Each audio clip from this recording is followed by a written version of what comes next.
अपराधी था, उसको पकड़ने गई पुलिस।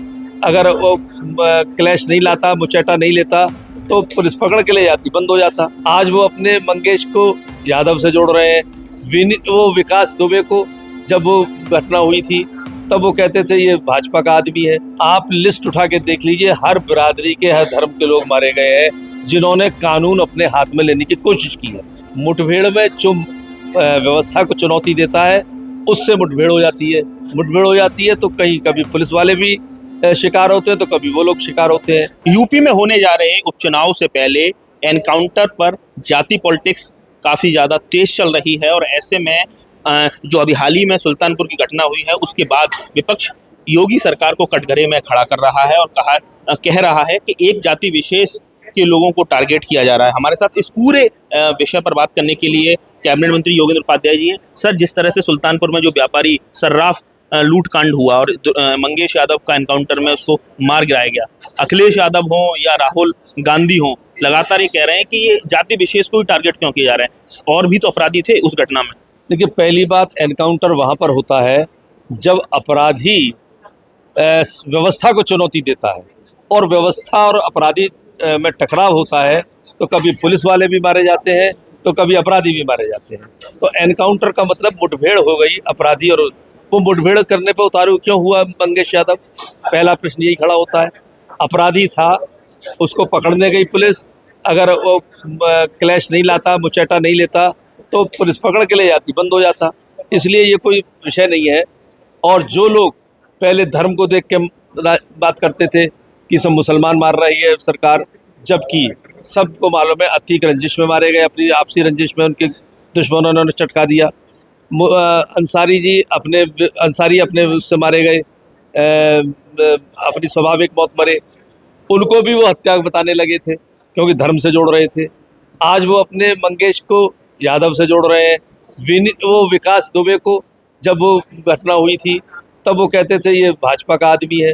इसको इसलिए इतनी हिम्मत हो। मंत्री जी, जो मंगेश यादव को मारा गया इस पर 8 मुकदमे थे, लेकिन जिस पर 33 मुकदमे जो इसी घटना में आरोप ये लग रहा है कि जो मुख्यमंत्री जी की जाति के जो आरोपी हैं, बड़े बड़े नाम हैं, सोनू सिंह, मोनू सिंह, धनंजय सिंह, अभय सिंह, ऐसे अपराधियों पर कार्रवाई क्यों नहीं होती है और दूसरे जाति का अगर कोई अपराधी पाया जाता है तो उसको एनकाउंटर में ढेर कर दिया। आप लिस्ट उठा के देख लीजिए, हर बिरादरी के, हर धर्म के लोग मारे गए हैं जिन्होंने कानून अपने हाथ में लेने की कोशिश की है।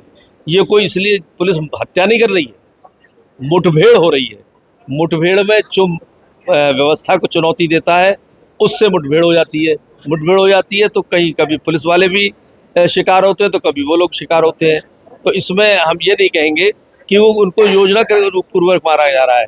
जो चुनौती दे रहे हैं वो भिड़ रहे हैं तो मर भी रहे।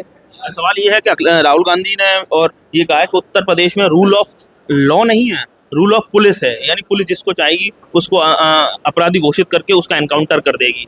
लेकिन तो ऐसे में जो न्यायपालिका है या जो भी तंत्र है, उस तंत्र का रहने का क्या मतलब रह जाता है? देखिए, जहाँ तक राहुल गांधी नहीं जानते कि कानून व्यवस्था को बनाने के लिए पुलिस ही बनी है, कोई और व्यवस्था नहीं बनी है।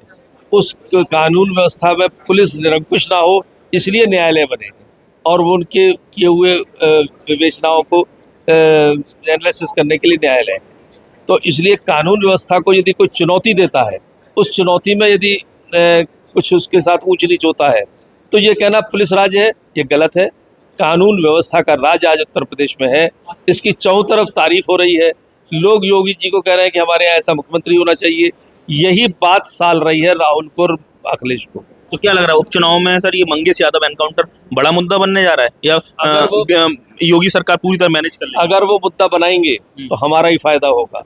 हम ये कह सकेंगे जनता को, देख लीजिए अपराध के साथ और अपराधी के साथ कौन खड़ा है, अपराध के साथ और अपराधी के साथ कौन खड़ा है। तो कुल मिला के भारतीय जनता पार्टी सरकार इस पूरे प्रकरण में जिस तरह से विपक्ष लगातार जाति विशेष के लोगों को एनकाउंटर पर घेरने की सरकार की कोशिश कर रहा है, तो उस पर पलटवार करते हुए कैबिनेट मंत्री योगेंद्र उपाध्याय जी का कहना है कि अगर ये प्रकरण उपचुनाव में मुद्दा बनता है तो इसका भी फायदा बीजेपी सरकार को मिलेगा, क्योंकि हम ये बताने में कामयाब रहेंगे कि अपराध और अपराधियों के साथ कौन दल विशेष के लोग खड़े हुए हैं।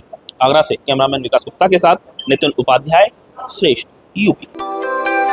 यूपी की हर खबर देखने और उनसे अपडेट रहने के लिए हमारे चैनल श्रेष्ठ यूपी को सब्सक्राइब और लाइक करें। साथ ही बेल आइकन को दबाना ना भूलें, जिससे हमारे हर वीडियो की जानकारी आप तक पहुंचती रहे।